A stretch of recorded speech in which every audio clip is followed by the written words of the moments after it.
అందరికీ నమస్కారం. భగవద్గీత అనే అంశాన్ని గురించి వివరించుకుందాం. వివరిస్తున్నవారు బాలసుబ్రహ్మణ్యం కలవలపల్లి. జ్ఞానము, శక్తి, బలం, ఐశ్వర్యం, వీర్యం, తేజస్సు అనే 6 గుణాలు ఎవరిలో ఉంటాయో వారిని భగవంతుడు అంటారు. జగత్తులను సృష్టించడం, పోషించడం, లయింపచేయడం ఆయనకు లీలలు. ఈ దృశ్య ప్రపంచమంతా ఆయన విభూతిలో 4వ వంతు మాత్రమే. మనకు తెలియని త్రిపాద్ విభూతి ఆ త్రివిక్రమునికి ఎంతో ఉంది.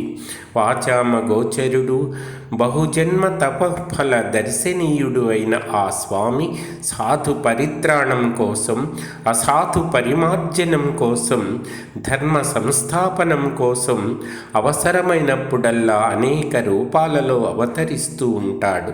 త్రేతాయుగంలో సత్య ధర్మ వ్యవస్థాపనం కోసం శ్రీరాముడిగా అవతరించాడు.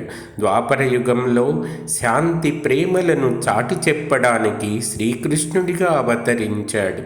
ఈ కలియుగంలో వేద ధర్మాన్ని పరిరక్షించడానికి, సత్య ధర్మ శాంతి ప్రేమలను దిగంతాలకు వ్యాపింపచేయడానికి శ్రీ వెంకటేశ్వర స్వామిగా అవతరించాడు.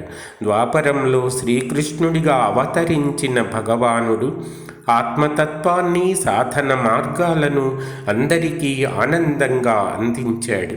అదే ఆ అవతారానికి విశిష్టమైన ప్రయోజనం. భగవంతునిచే గానం చేయబడింది కాబట్టి ఇది భగవద్గీత అయింది. ఉపనిషత్తులలో నిగూఢంగా దాగి ఉన్న తత్వాలను అర్జునుణ్ణి మిషగా పెట్టుకొని కురుక్షేత్ర యుద్ధ రంగంలో బుద్ధిమంతులు చక్కగా గ్రహించడానికి వీలుగా భగవానుడు ఉపదేశించాడు. సమాజంలో జీవన యుద్ధ రంగంలో దిగి పల్టీలు కొడుతున్న ప్రతివారికి, వారు ఎదుర్కొంటున్న ప్రతి సమస్యకు భగవద్గీత పరిష్కారాలను అందిస్తున్నది. మృత్యు సంసార సాగరంలో మునిగిపోతూ చావు బతుకుల మధ్య వేలాడుతున్న మనకందరికీ ఈ భగవద్గీత నిజంగా అమృతోపదేశం. అందుకే అంటారు పెద్దలు, సర్వోపనిషదో గావో దోగ్ధా గోపాలనందనః పార్థో వత్సః సుధీర్భోక్తా దుగ్ధం గీతామృతం మహత్.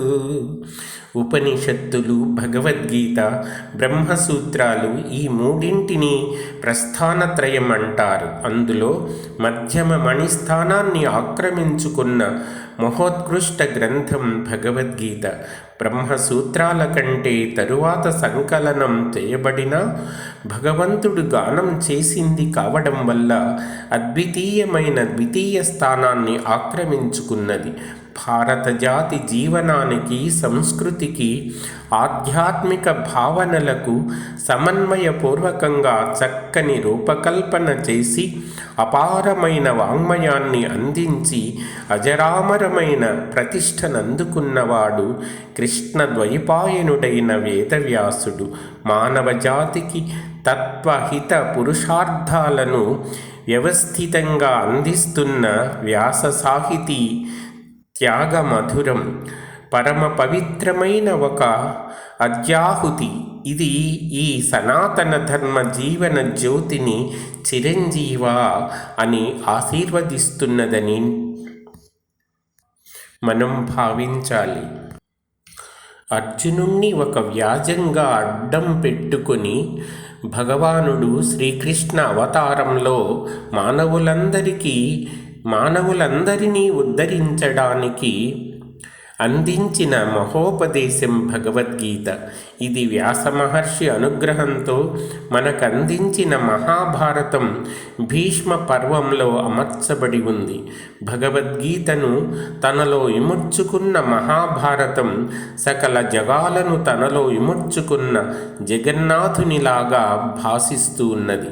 భగవానుడు అందించిన భగవద్గీత లాంటి అమృతోపదేశాన్ని పంచమవేదమైన మహాభారతంలో యథాతథంగా కూర్చి విశ్వమానవ కళ్యాణానికి దోహదం చేసిన వ్యాసమహర్షి ఈ ప్రపంచానికి ప్రాతస్మరణీయుడు. భగవద్గీతలో 701 శ్లోకాలు 18 అధ్యాయాలుగా విభజింపబడి ఉన్నాయి. వీటి పేర్లను గురించి ఏకాభిప్రాయం లేదు. సంగ్రహంగా ఆ అధ్యాయాల విషయ విశేషాలను, రూపురేఖలను ఇక్కడ పరిశీలిద్దాం. అర్జున విషాదయోగం. భగవద్గీత మహాభవనానికి ఈ అధ్యాయం పునాది లాంటిది. మొదట కురుపాండవ పక్షాలలో ఉన్న దక్షులైన మహావీరులను గురించి పేరు పేరున ధృతరాష్ట్రుడికి తెలియజేస్తాడు సంజయుడు. వాళ్ళంతా తరువాత సమరోత్సాహ సమన్వితులై తమ తమ శంఖాలను విజయోత్సాహంతో పూరిస్తారు. తరువాత రథి అర్జునుడు ఆదేశించగా సారథి శ్రీకృష్ణుడు సేనావాహినులు రెంటి మధ్య రథాన్ని నిలబెడతాడు. ఋషికేశుని మాయనన అర్థం చేసుకోలేని గుడాకేశుడు యుద్ధానికి సన్నద్ధులై ఉన్న తన బంధువులందరినీ తేరిపార చూసి, అయ్యో వీళ్ళనేనా నేను చంపాల్సింది, వీళ్ళంతా నా బంధువులే కదా అని మమకారాన్ని పెంచుకొని దయార్ద్ర హృదయుడై, అవసరమైతే నేనైనా చచ్చిపోతాను కానీ వీళ్ళందరినీ చంపి నెత్తురుకూడు సంపాదించలేనని కుప్పకూలిపోతాడు, విషణ్ణుడవుతాడు. అప్పుడు ఏర్పడింది గీతోపదేశానికి అనుకూలమైన అవకాశం. మిగిలింది తరువాత చెప్పుకుందాం. ధన్యవాదాలు.